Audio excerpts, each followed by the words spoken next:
How to start snail farming business in Nigeria. Why snail farming? Raising snails for food is called heliculture. Snails are hermaphroditic, and this means that each snail has both the male and female reproductive organs to reproduce fertile eggs. Snail is a very healthy source of protein, phosphorus, calcium, and iron, and is low in fats, sodium, and cholesterol. There are many species of edible snails, and they vary in shape, size, and color. Snail farming is considered to be one of the sustainable agribusinesses in Nigeria. The market opportunity for snail farming in Nigeria and in Africa is huge but grossly underrated. Snails are a huge part of the diet in many parts of Africa, although they are not always affordable and available all year round. If you rear snail in commercial quantity, hotels and fast food restaurants will be your regular customers. For many years now, snails handpicked from the farm or bush have been the only way to get snails to the market and dinner table. Currently, the demand for snails is higher than the supplies,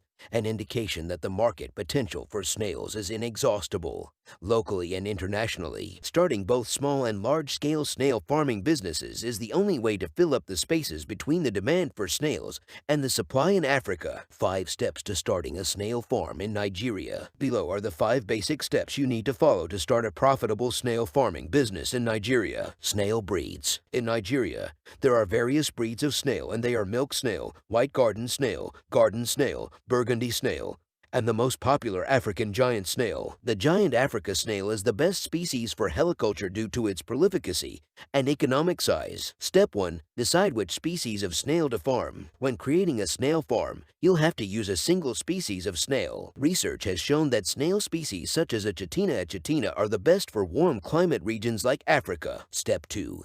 Set up your farmland for housing. Your snail housing must have enough space for your snails to graze freely. Overcrowding your snailery impedes the development of snails and therefore should be avoided. Step 3.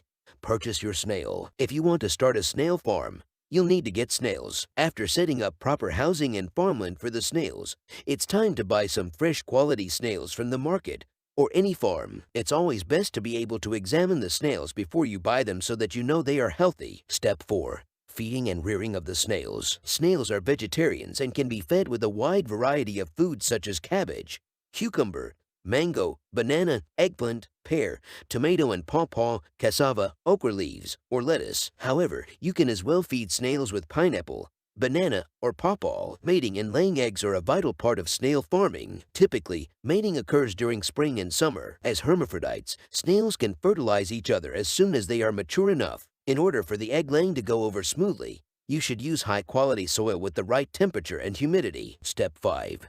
Harvesting and selling of the snails. It is not economically wise to harvest your snails before their maturity. It has to be mature before harvesting. Do not harvest all the matured snails at once to sell in the market. It is important to keep a few for breeding and to serve as base stock for your snail farm. Snail has good market demand and price. You can easily sell the snails in the local market. The snail meat consumption rate is growing very fast around the globe, so exporting in the international market can make you more money. In conclusion, in terms of cost and time, snail farming is a low-risk business. Unlike many other livestock businesses, snail farming requires very little startup and operating costs. You can even set up your snail farm in the backyard of your house to save cost on the purchase of farmland. The best time to start up snail farming is the rainy season, especially from July to October, because that is the time snails normally start to breed. You should also note that the prices of snails multiply during scarcity between March and December, which is the dry season. Don't forget to subscribe to my channel for more amazing videos. If you're itching to learn more, check out thewildanddomestic.com. Thank you.